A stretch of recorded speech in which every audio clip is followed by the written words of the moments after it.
5 years ago, my son kicked me out of the house with $50, 0 cents. Now he wants to live in my new villa. I had just returned from the cemetery, my arms still holding a faded bouquet of plastic flowers bought on sale, the faint scent of lavender from the candle clinging to my scarf. I took small, careful steps toward the door I once called mine. I should say, our. But it was my son Jacob who opened it, or rather stood in front of it, closing me out. In his hand was a crumpled fistful of small bills and coins, exactly $50 in cram-jammed ones and quarters. He flung the coins at my face. "Here, go live under a bridge, buy a hamburger, get out, old witch!" The wind whipped the scarf from around my neck, stirring the lavender scent into the air. His words landed harder than the icy gusts, and I felt the weight of every year since my husband died. Lindsay's voice echoed from the kitchen, shrill and unforgiving. "I've told you over and over, don't burn those funeral scent candles. You stink up the house like a grave." My breath caught at that. I still light one lavender candle every night for him, my dear, gentle husband, who is no longer alive to care whether I did or not. From behind Jacob, my little grandson peeked out with wide eyes. He whispered something so quiet I had to strain. "Grandma is weird, like a ghost in a horror movie," a stab of fresh heartbreak. I swallowed, clutching the plastic flowers tighter, numb and stunned. This was the facade of my own home, turned into a stage for humiliation. The door clicked shut, a cold, absolute click, the kind that seals off warmth and goodwill. I stood there in the snow, exactly $50 poorer, but 100 times more shattered. I wanted to cry, but I wouldn't, because this wasn't just about being pushed out. It was that my own flesh and blood, my son Jacob, the baby I once held on a storm-tossed night when we had nothing but water gruel for supper, now spat at me like I were garbage. That stung more than any blow. My fingers curled tighter around the stiff plastic petals. I took my first step away. I did not look back, but the house's silhouette burned itself into my mind, the white frame I co-signed for, the walls I scrubbed clean, the dishes I washed, as though doing laundry in an icy river. I gave that house away so they could have a fresh start. I thought my son's home would become mine too one day, just not like this.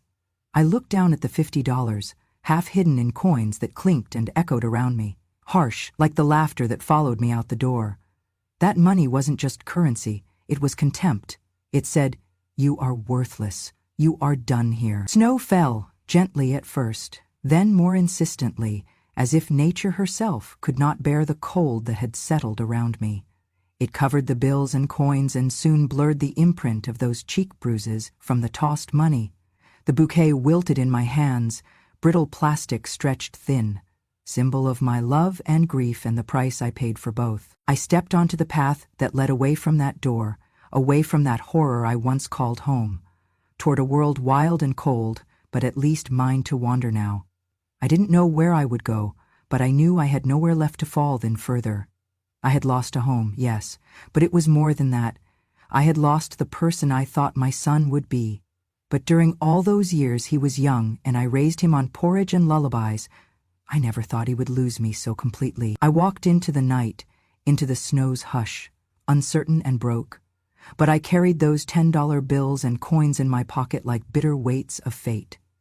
And I carried a stubborn spark inside that perhaps I did not want to vanish. It is strange how hate can grow in a house that was once built on love. It does not arrive all at once like a flood. No, it creeps in, drip by drip, like a slow leak you do not notice until the ceiling caves in. That is how it happened to me. Over the course of 3 years under the same roof, I went from being their family to being a ghost. After Harold passed, I sold the little place we had lived in for over 30 years. The money wasn't much, our house was modest, and the neighborhood had gone downhill, but it was enough to help Jacob and Lindsay buy their larger house in the suburbs. I moved in with them because, honestly, I thought that's what family did. I thought I could help, be useful. I thought they wanted me there. At first they pretended, or maybe they even believed it themselves, that I was part of their home. I offered to cook dinner most nights. I had always loved to cook, though these days I preferred simple, healthy meals. Fresh vegetables, roasted proteins, herbs instead of salt. Nothing fancy, just clean food that did not hurt the joints or spike the sugar. But after a few weeks, Lindsay started pushing the plates away.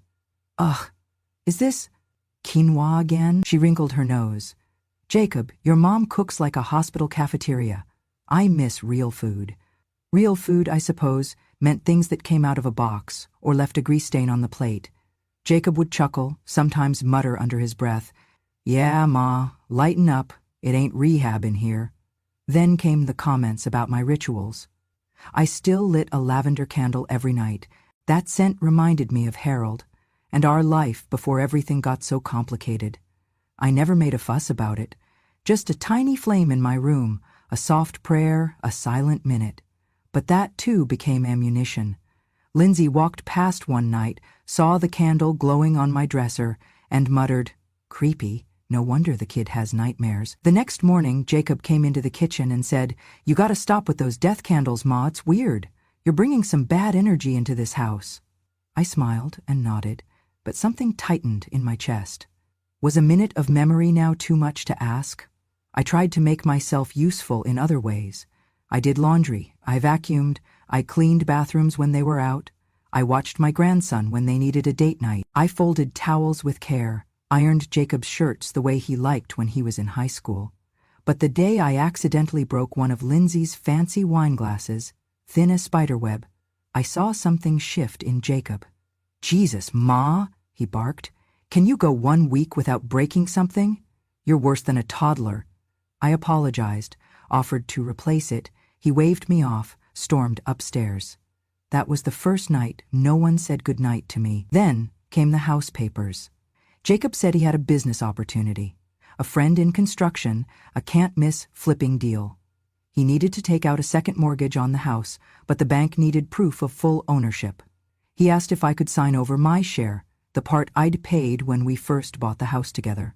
"Just temporary," he said, "on paper only. Nothing's changing." And I believed him. He was my son. I sat at the kitchen table and signed my name where he pointed. He did not even let me read it fully, just smiled and said, "It's all boilerplate, Ma. You trust me, right?" I did. And then, slowly, things did change. They stopped telling me about family plans. My grandson stopped calling me Grandma and started calling me her. I asked once if he wanted to bake cookies with me, and he said, "My mom says your food tastes like old people." One afternoon, I came home from the grocery store to find my boxes, my sewing kit, my framed photo of Harold, my winter coats, piled by the basement door. Jacob sat at the kitchen island, sipping a beer. "We need to talk," he said. I sat. "It's not working anymore, you being here." I opened my mouth, but he raised his hand. "Look, you don't have a legal claim to this place. You signed your share over, remember?" I stared at him, at the boy I had once rocked to sleep through fevers, the man who had cried on my shoulder when his first girlfriend left him. "I don't want to fight," he continued. "We've carried you for 3 years, Ma. That's a long time. You gotta figure out what comes next." I nodded slowly. Lindsay came down the stairs, her arms folded. "She's not gonna get it, Jacob. Just tell her." Jacob took a breath. "You're not welcome here anymore. You have to leave. Today." They gave me until nightfall. No offer to help, no warmth. Just a cold decision they had clearly made long before I arrived home that day. I spent the next hour packing only what I could carry. They did not look at me. I found $50 in my coat pocket, my emergency stash, and kept it clenched in my fist like a life raft. Everything I had done, every diaper changed, every hour of babysitting, every spoonful of soup, every gentle prayer over a fading photograph, none of it mattered now. My presence had become inconvenient, uncomfortable, embarrassing. All those years, I thought I was part of their story. Turns out, I was just a chapter they were eager to close. The night before my grandson's 5th birthday party, I stayed up late, making his favorite honey apple spice cake. It was the same recipe Harold used to love. I baked too, just in case one did not turn out right. My hands shook slightly from the cold, and arthritis made the frosting slow work, but every swirl was done with care. In the morning, I tied the cake in a cloth bag, nestled with an ice pack, and slipped a single lavender candle into my pocket. Not for the cake, not for attention, just something small to light in the corner, away from the noise.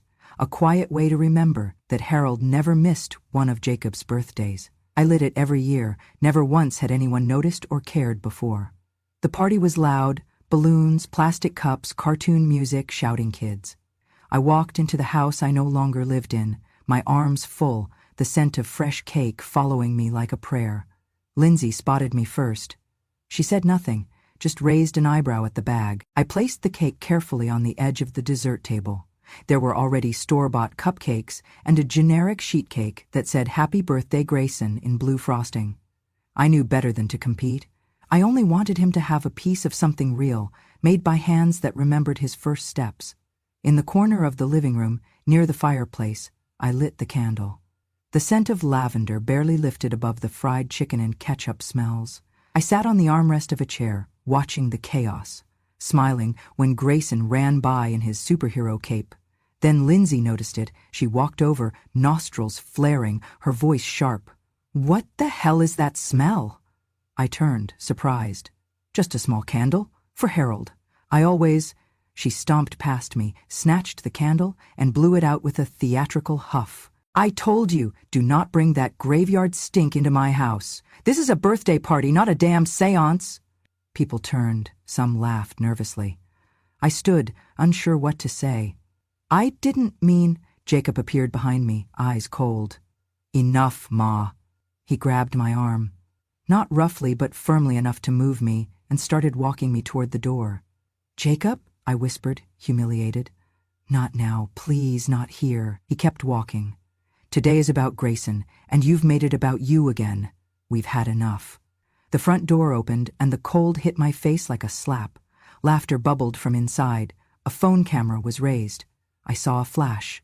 Jacob's voice followed behind me, loud enough for the guests to hear. "This is the day we set the house free. No more guilt, no more drama. Goodbye, Mother." The door shut behind me. I stood outside, my coat too thin for the season. The cake still inside, my grandson still inside. The lavender candle extinguished, left behind on the mantel like a discarded relic. I could hear the party continue without me, music, laughter, wrapping paper tearing, a woman's voice giggling. Well, that was awkward, and someone else responding. She's always been kind of off. I walked down the icy steps, holding the cloth bag that now felt empty. The snow had begun to fall, delicate flakes landing on my gray curls. I didn't cry, not because I didn't want to, but because it felt like even my tears had been taken from me. I had no more left to shed. They had erased me. Not just from their home, from their lives, from their memories, from the family portrait I once helped paint, stroke by stroke with quiet hands and humble love. That night, I sat in the back corner of a public bus station, the only warm place I could find. The candle was still in my pocket, its wick slightly bent. I turned it over in my hand, feeling the wax smooth and cool. In my lap sat the leftover cake I had managed to carry with me. I took one bite, sweet, soft, spiced with cinnamon and sorrow. It tasted like grief, but I ate the slice anyway, because I had made it, because it was mine, and because someday, somehow, I knew this would not be the last birthday candle I lit. The bus station closed at midnight. I had nowhere to go after that. I walked. The wind had picked up, sharp as glass against my cheeks. Snow flurried down in icy curtains, painting the sidewalks bone white. I pulled my coat tighter, the zipper broken, and kept my eyes low. I was too cold to think, too humiliated to cry, too tired to hope. My hands were stuffed into the lining of my coat, holding the last thing I had not surrendered, the candle, my last lavender candle, the one I lit every year for Harold, the one Lindsay snuffed out and tossed aside like it meant nothing. I had no home now, no family, but I had that candle. I clutched it like a compass. It smelled like love, like the old house before it filled with judgment, like nights when Harold read aloud and Jacob fell asleep in his arms. I was trying to hold on to a life that no longer existed. It must have been around 1:00 a.m. when I passed the old freight terminal on 3rd Street, a place long forgotten, windows broken, graffiti on the bricks. It looked abandoned, but it blocked the wind, so I stepped behind it for a minute's relief. And that was when I heard it. At first I thought it was a cat, a thin sound, high-pitched and shivering, but then it came again, a wail, raw and aching, not feeling at all. I froze. The sound was coming from the dumpsters. I hesitated, looked around. No one. Only the swirling snow and the distant echo of a siren somewhere downtown. The crying came again. I moved slowly, numb fingers trembling as I lifted the broken lid of the first bin. Nothing. The next one. Still nothing. But the third. My heart stopped. Inside, lying atop a plastic bag half covered in frost, was a newborn baby girl. No older than a few hours. Her skin was turning blue at the edges, her tiny fists clenched, her mouth barely strong enough to cry. She was naked except for a damp hospital receiving blanket. She had been left here. To die. I gasped, not from the cold, but from the horror. My body moved before my mind could catch up. I pulled off my scarf, wrapped her in it, tucked her close to my chest. Her skin felt like ice against mine. I whispered, "It's okay, baby, it's okay. Grandma's got you." She didn't open her eyes. I needed warmth. I had no phone, no car, no heat source. Only the candle. I always carried matches in a little pocket inside my left glove, an old habit from my camping days with Harold. He used to say, "Never trust a fire to show up unless you bring it yourself." I fumbled it out, shielding it with my hands, and lit it with the matches I kept inside my glove, a habit Harold had taught me during our camping days. The little flame sputtered, flickered in the wind, then held. I crouched, curled around her tiny body, cupping her hands over mine near the flame. It was not much, but it was enough. The scent of lavender rose around us, soft and surreal, a lifeline. I started singing a lullaby, the one I used to hum to Jacob when he was a baby. "Sleep, my child, and peace attend thee." She stirred, just barely. I looked down. Her fingers twitched, her lips moved. I screamed for help, loud, desperate. My voice cracked the silence of the night. And then, thank God, a passing sanitation worker heard me. He called 911. The ambulance arrived 6 minutes later. It felt like 60. They took her from my arms and placed her in a warm incubator box. I could hardly breathe. "She's still alive," one paramedic said, astonished. "It's a miracle." "She would have frozen in another 20 minutes, the other added. "How'd you even find her?" I did not answer. I just showed them the candle. The hospital said she was severely hypothermic, but stable. No one knew who her parents were. The tags had been cut off her blanket. The nurses called her Baby Angel. But I knew her name the moment I saw her open those eyes in the NICU, glassy and blinking, as if looking for something she had not yet found. I named her Hope. That morning the story exploded. A janitor had taken a photo of me huddled in the snow, candle glowing beside a tiny bundle wrapped in scarves. It went viral. Grandma Guardian Angel saves abandoned infant with candle in blizzard. I was on the news, local papers, radio, even a segment on the national morning shows. People cried. People donated. People wrote letters. They asked me what made me stop that night. I told them, because I know what it feels like to be thrown away, and no one deserves that. For once, the silence I'd lived in was broken. The world finally saw me, not as a burden, not as a ghost, but as someone worth remembering. And Hope? She clung to life like a fighter, and soon she would become mine.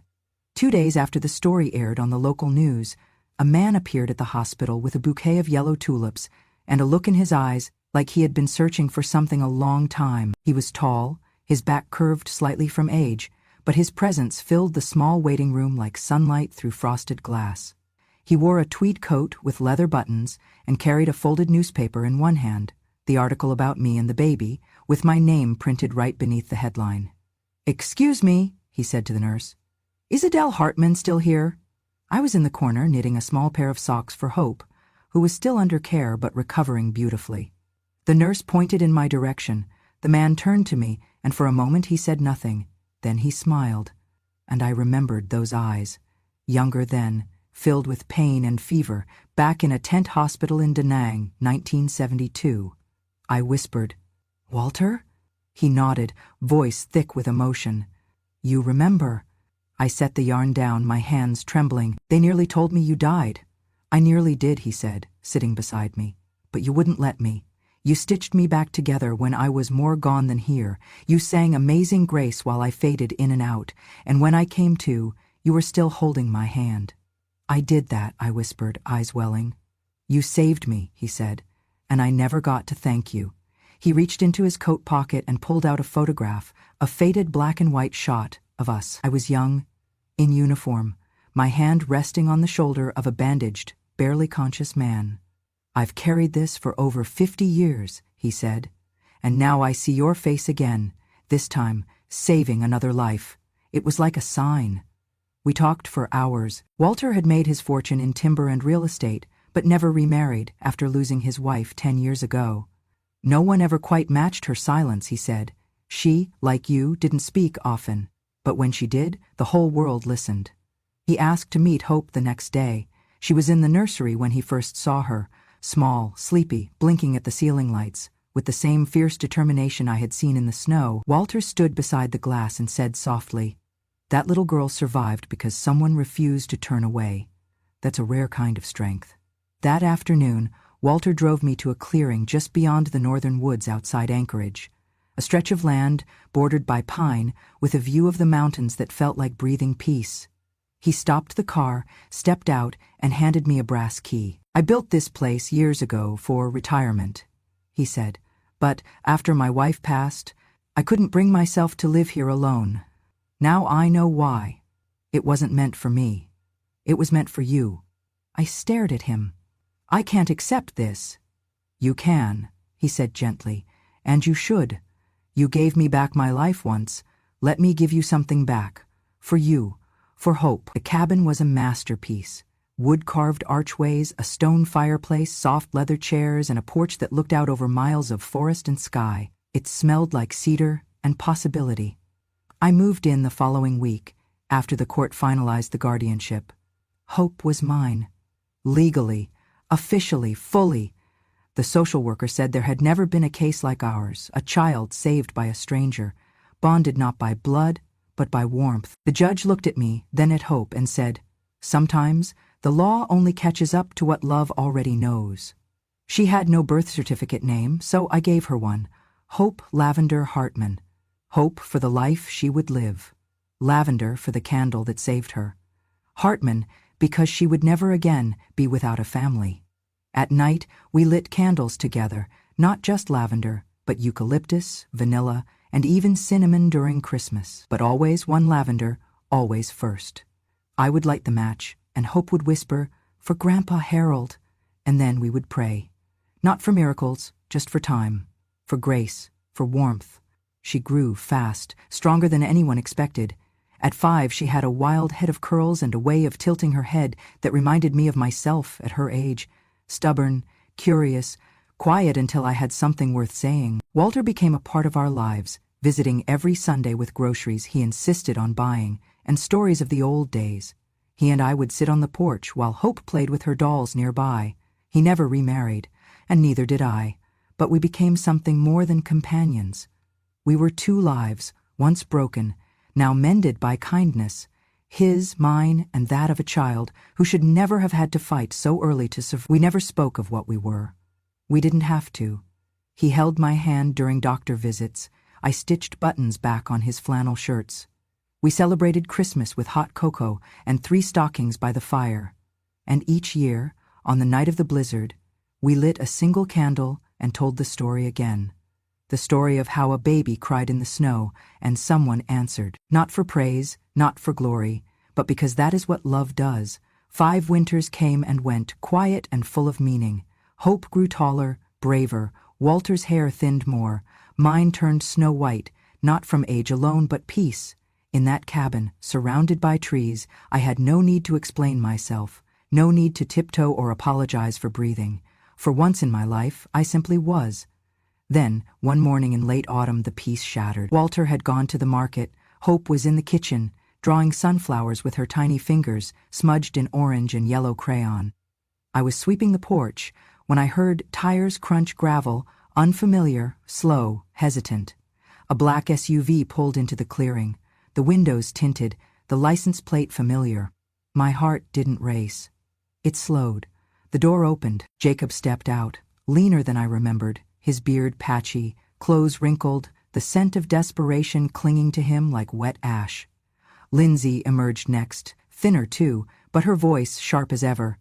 "Is this it? This cabin?" Then I saw the boy.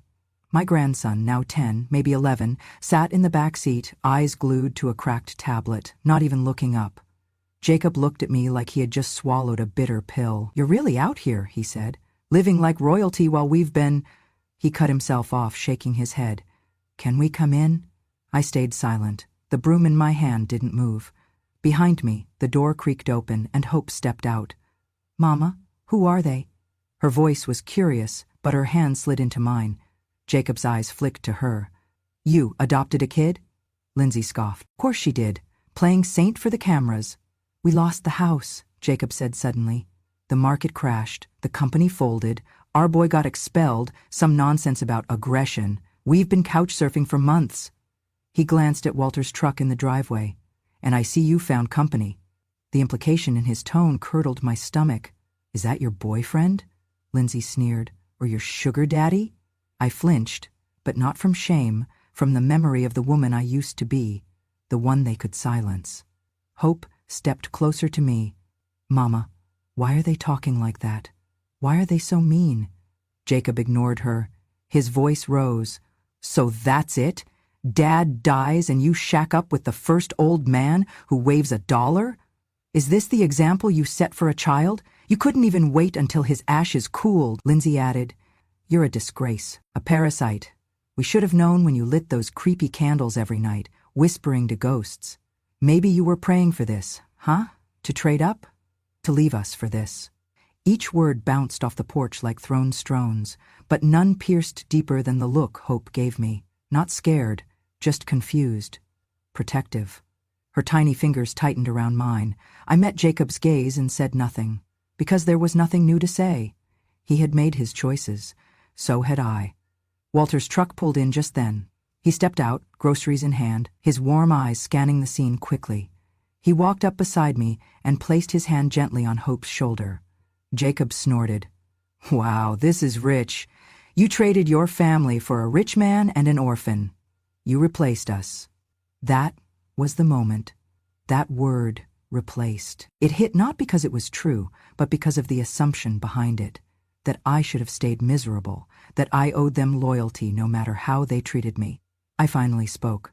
"No," I said calmly. "I did not replace you. You threw me away, like trash, on your son's birthday, in front of strangers, for lighting a candle, for being quiet, for still loving the man who raised you while you mocked him behind his back." Jacob flinched, but I wasn't done. "You think your father didn't hear you call him a burden? You think he didn't see you roll your eyes when he couldn't get up from the couch?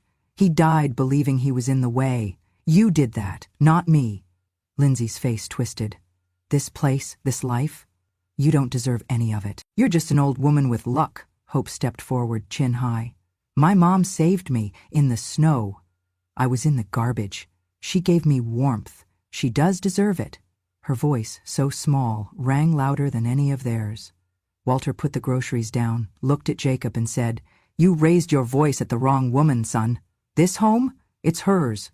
Bought with the kind of love money can't buy, and your kind, you don't belong here." Silence fell heavy.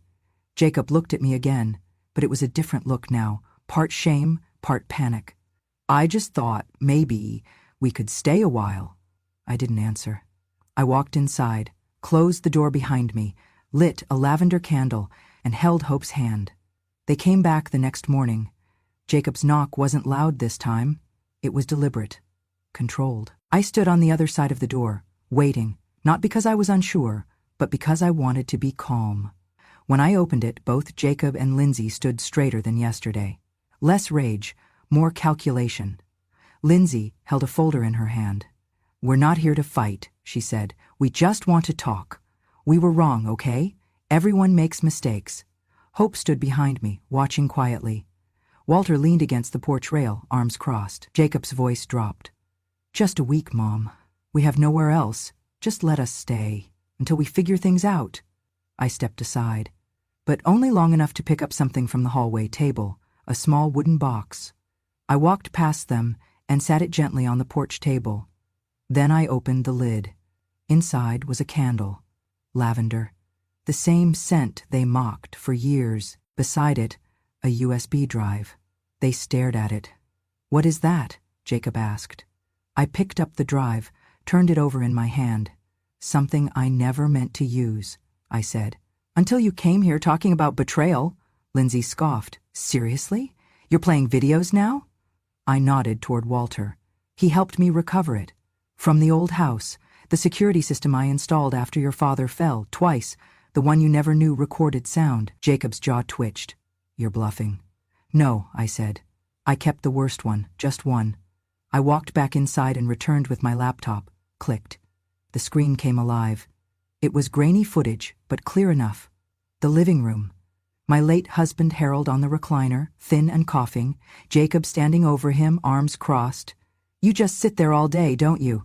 You're not even trying. Why don't you just, I don't know, go to a nursing home or something? You're dragging Mom down with you." Harold didn't answer in the clip. He just looked away. Jacob again, louder this time. "You're not a father anymore. You're a burden. You're sucking the life out of this house." The clip stopped. Silence replaced it. Jacob's face had gone pale.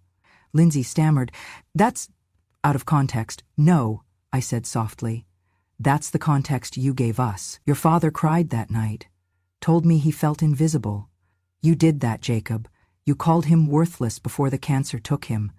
And when I lit candles to remember him, you said I was crazy." Hope stood at my side, small and fierce. She said, "Mama, is that the man you loved?" I nodded. She stepped in front of me and looked up at Jacob. "You hurt her and him. You don't deserve this house." Walter hadn't moved, but he stepped forward now, placing his hand on my shoulder. Quiet, steady. He did not need to speak. Jacob took a step forward. "You don't get to judge me. You think you're some hero now, because of a kid and a cabin? You were nothing until that baby showed up." I looked at the broken man in front of me. The boy I once bathed in a tin tub, the one I sat beside during storms. The boy who grew into a man I no longer recognized. "You talk about betrayal," I said. "But how can you betray something you never honored to begin with?" He didn't answer. Lindsay snapped, "This is insane. You're choosing a candle and a memory over your real family." I picked up the lavender candle, held it between both hands. "You never understood. It was never about the candle. It was about respect." Jacob slapped the laptop shut. Then, in a burst of anger, he swiped the candle from my hands and hurled it onto the porch. It shattered. Glass and wax everywhere. Hope flinched. Walter stepped in finally. "That's enough," he said. "You're done here." Jacob glared. "This isn't over." "Yes," I said calmly. "It is." He stormed off the porch. Lindsay followed, muttering under her breath about lawsuits and karma and how we'll see who ends up alone. They left in silence, picking up dust as they disappeared into the trees. I bent down to pick up the broken candle pieces. Hope helped, gathering the wax into her tiny palms. She whispered, "We can light a new one, Mama." I smiled. "We already have." The sound of their tires crunching over the gravel faded until the forest reclaimed the silence. I stood still for a moment, not angry, not triumphant, just resolved. I closed the door gently, not with rage, not with vengeance, but with finality. Then I turned the lock. A simple click, not loud but firm. Hope looked up at me, her little hands still dusted with broken candle wax. "Mama," she asked, "do we still light the lavender tonight?" I smiled, smoothing her hair back. "Of course, my love, we light it for the people we carry in our hearts, not the ones we had to leave behind." She beamed. I took the new candle from the drawer. Lavender. Always lavender. That night we sat at the table as the warm scent curled into the air, wrapping around us like a lullaby. Walter joined us, pouring 3 small mugs of tea. Hope insisted on making a toast with her juice box held high. "To family that sees you," she said, "and loves you anyway." I clinked my cup to hers. "To quiet strength," Walter added, "to beginnings disguised as endings." The candle flickered gently as we sipped.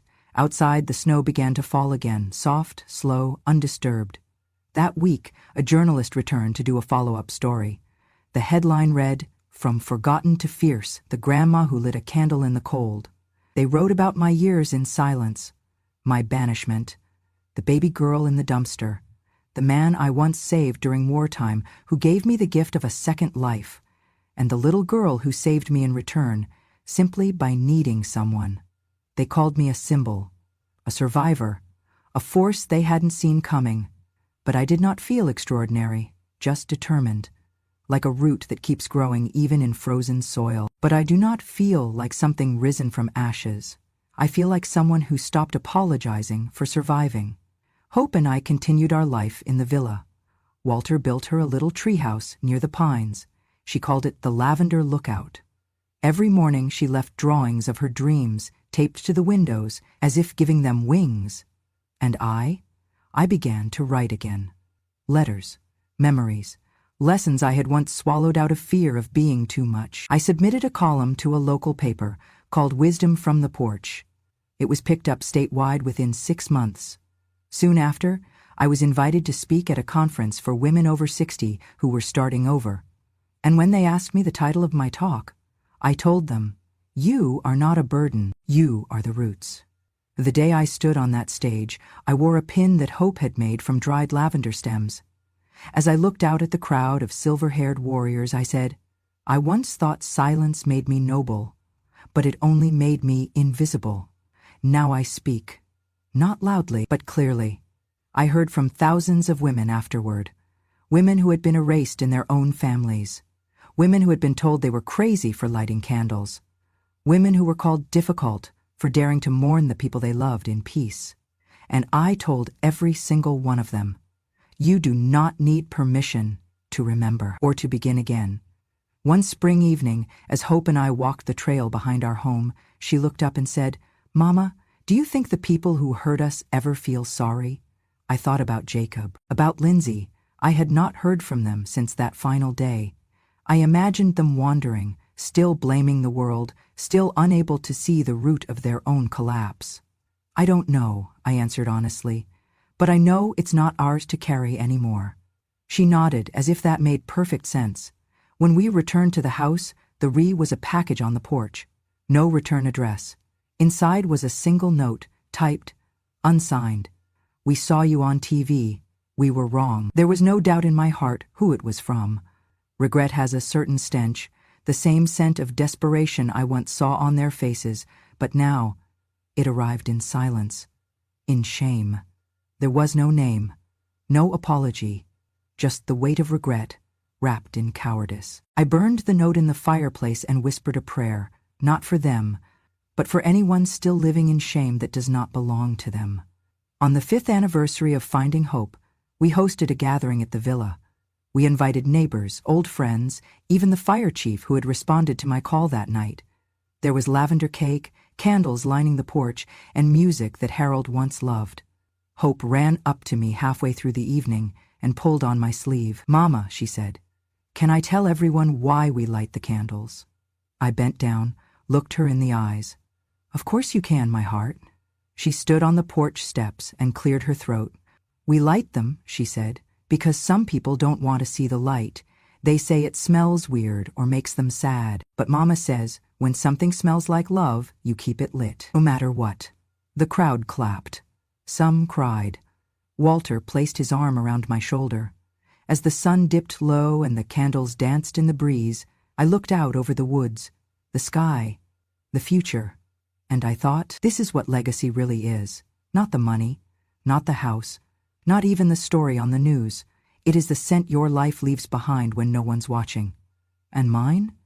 Mine smells like lavender, and strength, and second chances. I do not just survive.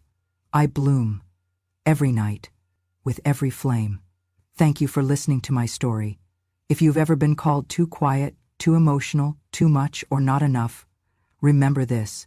Your voice matters, even if they tried to silence it. And if someone ever made you feel like you didn't belong, light your own candle, take up your own space, and never apologize for the light you carry. This was my truth, and on Grandma True Stories we honor every woman who's been overlooked, underestimated, and is finally ready to be heard. Subscribe to the channel if you believe revenge has no expiration date, that wisdom doesn't shout, it remembers, and that when a grandma speaks, the world finally listens.